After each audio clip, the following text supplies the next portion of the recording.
guys, welcome back to Never Tasted Better. I want to show you guys how I made a $20 version of a $70 cake. My son Henry is going to be 2 years old this year, and he loves baby sharks and colors. So it was either going to be a baby shark cake or a color cake. So I decided to make him the color cake. I Googled our nearest bakery, and their rainbow candy explosion cake was priced around $70. Other bakeries even had higher prices for their rainbow candy explosion cakes. So I decided to see if I could try and make an affordable version that tastes delicious and is super cute as well. And I think I accomplished that, guys. Inside is filled with mini M&Ms. I know he's going to love this, so I'm really excited to see what his reaction is going to be. Let's go ahead and get started. You're going to need 3 9-inch cake pans and parchment paper. Our first step is taking a pen, and we're going to outline the bottom of the pans using our pen.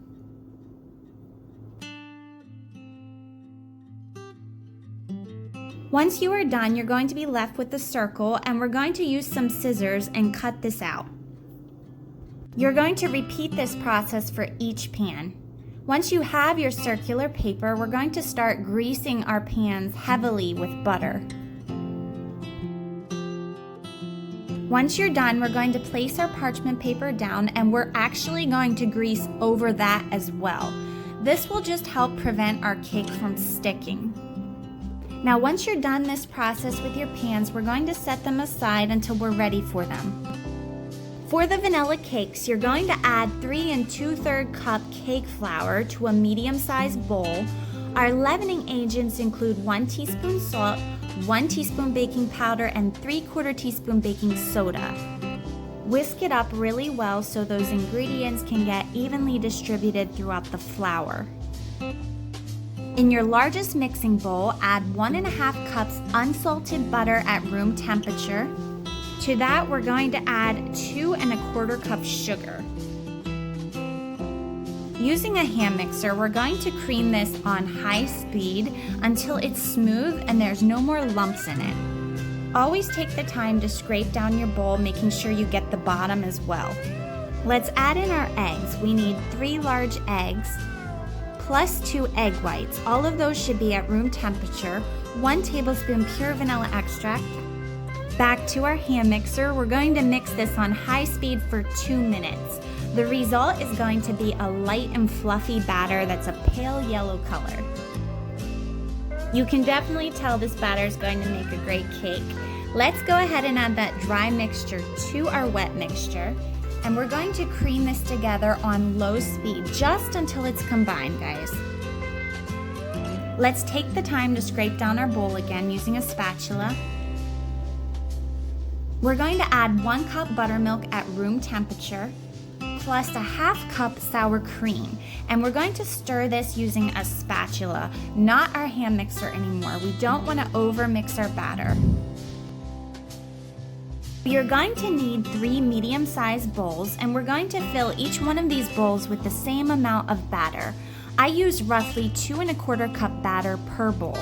This is where a kitchen scale would come in handy. So we're ready for our food dyes. I have Super Red. We're going to add 1 tablespoon of that to one of our bowls. I had so much fun with this part, guys. It was just awesome. I love experimenting with dyes and colors in food. It's just so much fun. So make sure you stir that up really, really well, incorporating that color into the batter. The next color I used is Green Verde. It was a gel food coloring.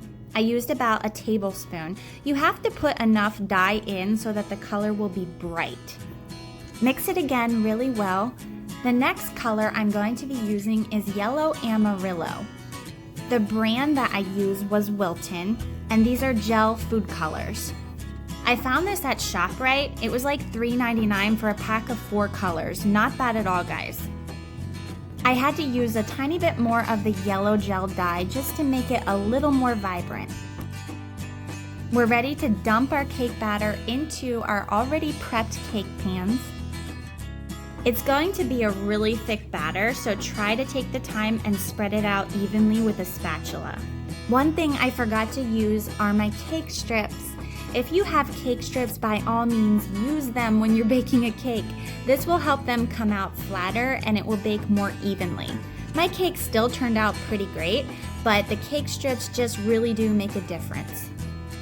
Once you are all done spreading them in their pans, we're ready to bake them at 350 degrees for 23 to 26 minutes.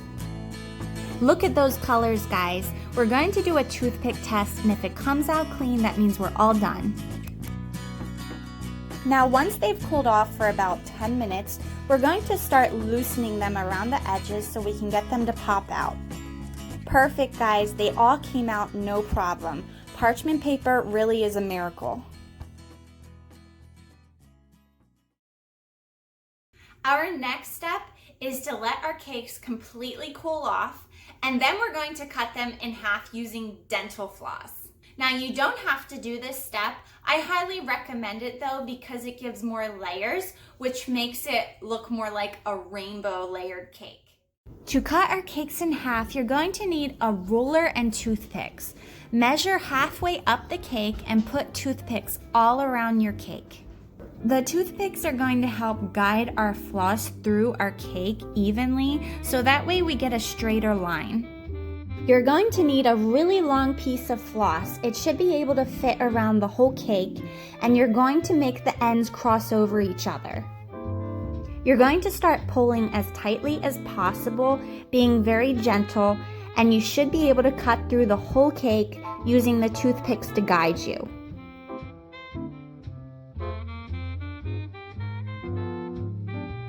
Once it's cut in half, slide a spatula down the middle, place a piece of parchment paper on top, and flip it over as quickly as possible. Repeat this with every single cake layer. We're going to make a very simple vanilla syrup to go over our cake. We need 1 cup water,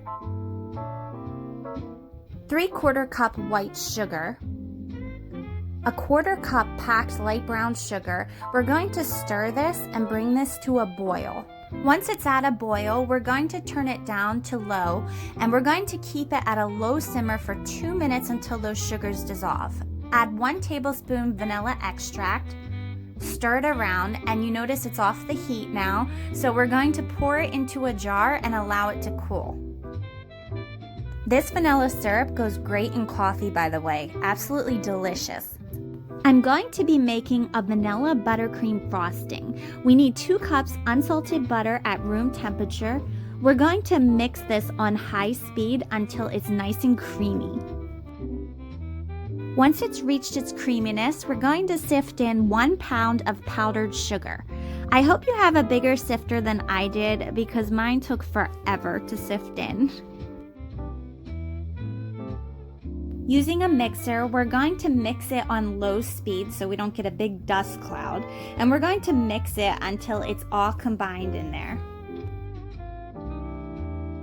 Add 1 tablespoon pure vanilla extract, half a teaspoon of salt, and we're going to scrape down our bowl using a spatula. We're going to mix again until that's combined. We're going to drizzle in a little bit of heavy cream. We want our frosting to be easy to frost with, not super stiff. Okay, I had so much fun with this part. Take the glass that's about this size, and we're going to press it down onto our cake, cutting out a hole in the center. Using your hand, lift up the cake and pop out the middle part. Set that aside and repeat with every single cake, except one. I almost made a mistake with my last one, and I realized I should save that for the top. Time to assemble, guys. We're going to start out by frosting the base, and we're going to place one of our cakes on top of that. Generously brush on your vanilla syrup. This will help keep our cake moist in the fridge. You're going to frost next. Don't use up too much of your frosting doing this. You just need a nice layer so your next cake will stick on top. And you're obviously going to repeat this step with each layer. Don't forget to add that syrup, guys. Very important if you want a moist cake. The way I layered the cakes was I did green, red, yellow, green, red, yellow. That way it had that rainbow look I was going for. We're ready for our mini M&Ms, guys. Go ahead and pour that entire bag into the center. I want this cake jam-packed of M&Ms. Look how packed that is, guys. I cannot wait to cut this thing open and have them all spill out.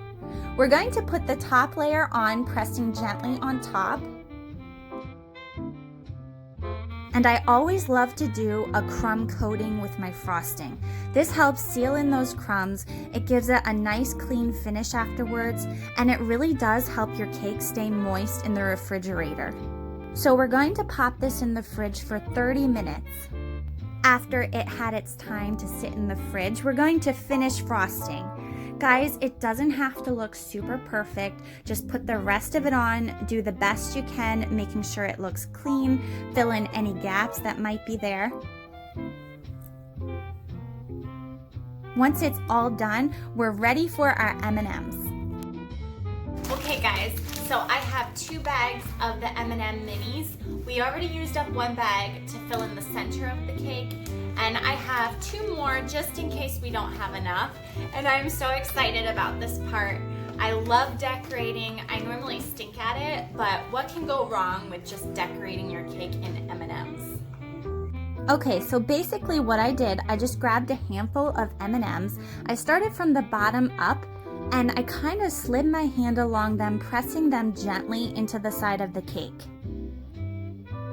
This was pretty easy. It was a little messy, but honestly, not as bad as I thought it was going to be. I went all around the side of the cake, making sure to fill up all of those gaps. I thought the look of it was coming together really well, and it looked really cute. So instead of covering the top in M&Ms, I decided to put the age my son was turning. He's turning 2, so I just put the number 2 on top, and there you have it, guys. So cute.